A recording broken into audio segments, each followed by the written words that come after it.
So our focus is going to be around interactive book reading. Yep. And the reason for that is our children have a real strength in learning about storybooks. And as a practitioner, it's a favourite activity of mine to kind of delve into that story with a child and really kind of, you know, develop their imagination.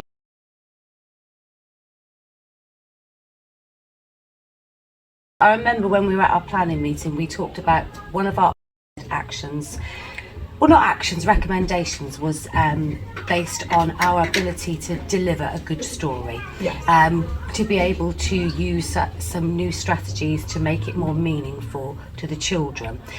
What do you think the areas will improve for a child when we start our interactive book reading? So following on from our conversation, we did a little bit of research around sort of peer and crowd strategies. Oh yes. Which we actually, between us, realised that we do actually use those within our settings, and it's just trying to kind of embed them a little bit more, especially with practitioners that might not be as strong as sort of storytelling as others. So that's kind of like prompting children when we're reading stories, missing out words, expanding on what they already know, and just really sort of allowing them to tell the story and us being the listeners is the best way to put it. I know we talked about using repetitive language and other strategies like props and visuals. And I know I even go so far as to think, why do we always have to do a story sat down? You know what, we could do a story wandering around in the garden, couldn't we?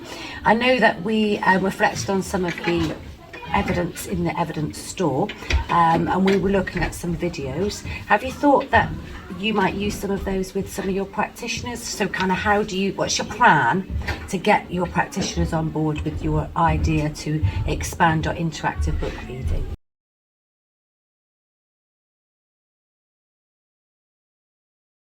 Yeah, so I think sort of a long-term plan would definitely be encouraging staff to sort of model other staff to see how they kind of tell a story.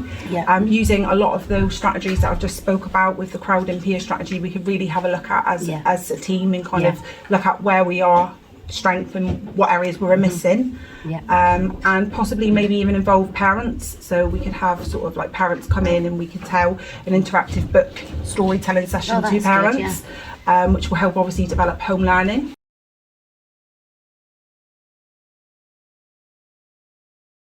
I think that our strategy was going to be to look at recording some of our practitioners and yourselves telling some stories. Absolutely. And putting a label on it. That's the moment where you used repetition. Definitely. That's the moment where you used distancing. And encourage their confidence, and hopefully our long-term aim will be to continue to support the parents to follow the interactive book reading in the home.